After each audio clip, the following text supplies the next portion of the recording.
तो आज हम ब्रियाना वीस्ट की मशहूर किताब द माउंटेन इज़ यू के अंदर छुपे हुए गहरे ख्यालात को समझने की कोशिश करेंगे। ये किताब एक बहुत ही बुनियादी लेकिन पावरफुल सवाल उठाती है, आखिर हमारी ज़िंदगी की सबसे बड़ी रुकावट है क्या? और यही आप समझ लें इस पूरी किताब का निचोड़ है। ये वो एहसास है जो अंदर तक हिला देता है कि हम जिन मुश्किलात का सामना कर रहे हैं उनकी जड़ कहीं बाहर नहीं बल्कि हमारे अपने अंदर है। आमतौर पे हमें लगता है कि हमारी मुश्किलें बाहर हैं, कोई पहाड़ है जिससे हमें सर करना है। लेकिन ब्रियाना वाइस्ट एक बिल्कुल अलग बात करती हैं। वो कहती हैं कि असल पहाड़ तो हमारे अंदर हैं। ये वो रुकावटें हैं जो हमने खुद अपने लिए खड़ी की है। तो सवाल ये है कि ये अंदर का पहाड़ बनता कैसे है? किताब इसके लिए एक बहुत ज़बरदस्त मिसाल देती है। सोचें, ज़मीन के नीचे जब दो बड़ी टेक्टोनिक प्लेट्स आपस में टकराती हैं तो एक पहाड़ वजूद में आता है। बिल्कुल इसी तरह हमारा अंदरूनी पहाड़ भी हमारी दो ऐसी ज़रूरतों के टकराव से बनता है जो एक दूसरे के बिल्कुल खिलाफ। तो ये टकराव है किन चीज़ों के दरमियान? देखिए, एक तरफ है हमारी कॉन्शियस वांट्स, यानी वो चीज़ें जो हम शऊरी तौर पर चाहते हैं, कामयाबी, बेहतर रिश्ते, नए मकासद। और दूसरी तरफ है हमारी अनकॉन्शियस नीड्स, वो छुपी हुई ज़रूरतें, जैसे महफूज रहना, पुरानी आदतों में सुकून तलाश करना। जब ये दोनों आपस में टकराती हैं तो सेल्फ सबोटाज यानी खुद को नुकसान पहुंचाने का अमल शुरू हो जाता है। अब यहाँ से चीज़ें बहुत दिलचस्प हो जाती हैं। किताब के मुताबिक सेल्फ सबोटाज खुद से नफरत का नतीजा नहीं है, बल्कि ये हैरत अंगेज तौर पर खुद को बचाने की एक गलत कोशिश है।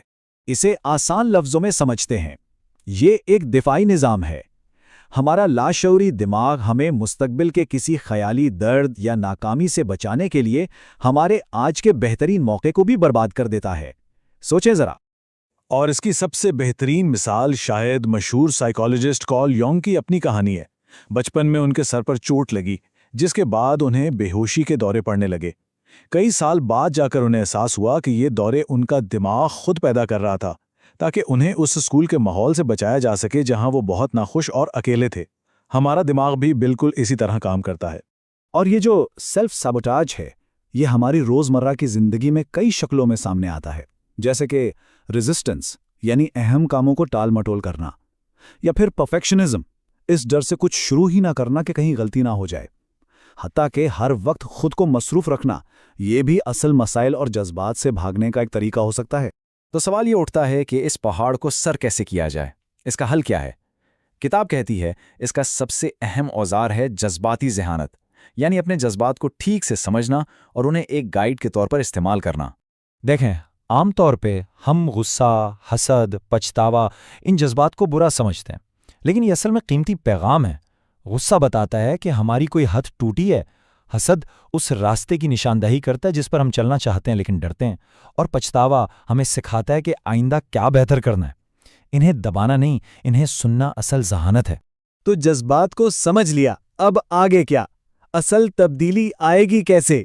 इसका जवाब बहुत सादा है लेकिन गहरा है। पायदार तब्दीली हमेशा छोटे मुसलसिल कदमों से आती है। इसे किताब में माइक्रो शिफ्ट्स का नाम दिया गया है, और ये कॉन्सेप्ट कमाल का है।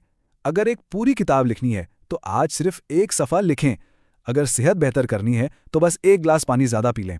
ये इतने छोटे कदम हैं कि दिमाग इनसे डरता नहीं है, और वक्त के साथ यही छोटे छोटे काम एक मोमेंटम बनाते हैं और हमारी एक नई पहचान तश्कील देते हैं। इस सफ़र में एक वक्त ऐसा आता है जब हमें शऊरी तौर पर यह फैसला करना पड़ता है कि हमें वो इंसान बनना है जो हम बनना चाहते हैं। ये एक कुर्बानी मांगता है। और इस तब्दीली की वजह अक्सर दो चीज़ें बनती हैं। पहली है दी अपर लिमिट, यानी हमने लाशौरी तौर पर खुशी की एक हद मुकर्रर की होती है। जब हम उससे ज़्यादा खुश होने लगते हैं तो घबरा के खुद को वापस पुरानी दुखी हालत में ले आते हैं। और दूसरा है रॉक बॉटम, वो नुक्ता जहां हमारी पुरानी आदतें बिल्कुल नाकाम हो जाती हैं। लेकिन ये अंजाम नहीं, ये एक नई जिंदगी का आगाज़ होता है। और यहीं पे इस किताब की शायद सबसे गहरी बात सामने आती है।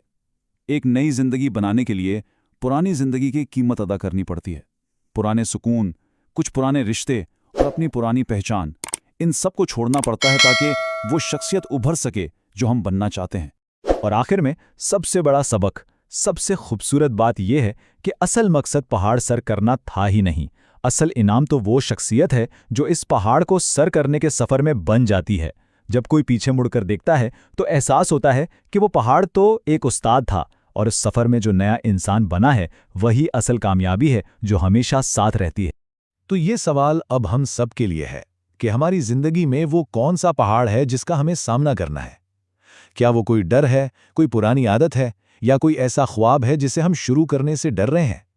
ये एक ऐसा सवाल है जिस पर गौर करना बहुत ज़रूरी है।